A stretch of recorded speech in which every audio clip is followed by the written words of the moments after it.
Howdy, we're continuing our lessons on solving quadratics by factoring, but now we're going to do problems that do not start with a 1 or a 1x squared. For example, today we're doing one that starts with a 3x squared. So let me remind you that our goal is to solve to find out what your x is equal to.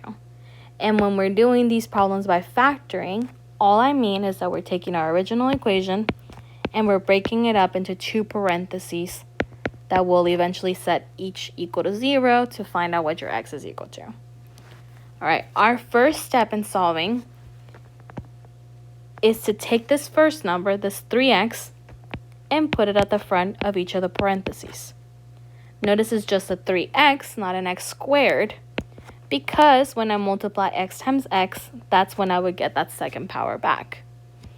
All right, but if I multiply 3 times 3, I will not get 3 back. I would get 9.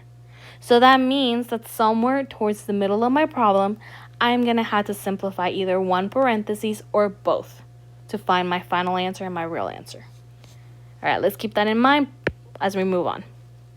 All right, our first step, or our second step, is to label our equation. Remember that the number in front of our x squared is the a, that middle one is our b, and this last one is c. So what is our first number times our last number? A times c. It would be 3 times negative 12, which gives me negative 36. All right. What is our b? What is the number in the middle? Is that negative 16. All right. Our next step is to find all the factors of 36. 1 multiplies to 36, or negative 36. It would be 1 times 36, 2 times 18, 3 times 12, 4 times 9, and 6 times 6. Out of those, which one would give me negative 16 in the middle? It would be 2 and 18. All right, and what signs will I use to make a negative 16? Well, that kind of depends. Are we adding them or are we subtracting them to get 16? I am subtracting them. So when you subtract, you have to have opposite signs. One needs to be positive, one needs to be negative. When you are adding, then you would have to have the same signs. You would have to have 2 positives or 2 negatives. All right, because they're opposites, because we're subtracting, they need to be opposites. So one needs to be negative, one needs to be positive. Because it's a negative 16, that means that your bigger number, which is the 18, needs to also be negative. So I get a bigger negative number. So that means I took care of my negative. That means that the 2 needs to be the opposite sign or positive. So I'm going to take both of those numbers and I'm going to put them in the parentheses. And it doesn't matter in which order you put them. It doesn't matter whether you put the positive 2 first or last. As long as one has a positive 2, one has a negative 18. All right, like I said earlier, I'm going to have to simplify at least one parenthesis. So let's check them out. Can I divide a 3 and a 2 by anything? Or can I take a number out of both of those? No. The biggest number that I can divide them both by is a 1. So that means that I'm just going to get the exact same parentheses back. This is still 3x plus 2. All right, what about 3x and 18? Can I divide them both by a number, or can I take a number out of both? Yeah, I can divide them both by 3. So when I do that, 3 divided by 3 is a 1, so I get 1x, and 18 divided by 3 is 6. So this is my simplified form.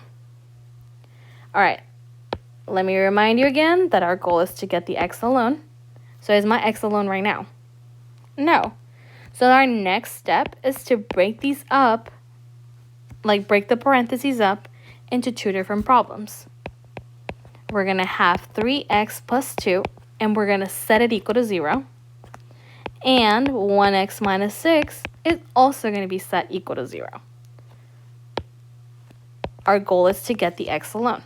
So let's do the 3x plus 2 first. My goal is to get the x alone, so I am going to get rid of that positive 2 by doing the opposite. So the opposite of a positive 2 is a negative 2. So I am going to do it on both sides. What is 2 minus 2? 0. So that means that all I am left behind with is just the 3x. What about 0 divided by, or 0 minus 2? It is negative 2. All right, my goal again is to get the x alone. Is it alone? No. I got a 3 in front of it. This is 3 times x. So how do I get rid of that 3? The opposite of a times is to divide, or the opposite of multiplication is division. So I would divide both sides by 3 to get rid of that 3. 3 divided by 3 is a 1, so all I will be left behind with is just my x. And what is negative 2 divided by 3? I mean, there's no easy way to simplify it, so you would just get that same fraction back. Or you can get the decimal version, which is negative 0.66. All right, that's one of the 2 equations that we have. I still have 1x minus 6. So how would I get the x alone? I would get rid of that 6 first by doing the opposite. I would add 6 to both sides. Positive 6 and a negative 6 cancel out because it's 0. And I am left behind with 1x. 0 plus 6 is 6. And is my x completely alone? Nope, because I have a 1 in the front. This is 1 times x. So to do the opposite, or to undo it, I would divide both sides by the 1. Because 1 divided by 1 is 1, and it cancels out. So all I am left behind with is my x. And 6 divided by 1 is 6. So these are my 2 answers. And it makes sense that you should end up with 2 different answers because we had 2 different parentheses. All right, this is not always true. Sometimes you might end up with only one answer, one unique answer. Sometimes you might end up with no answers at all because your problem does not factor.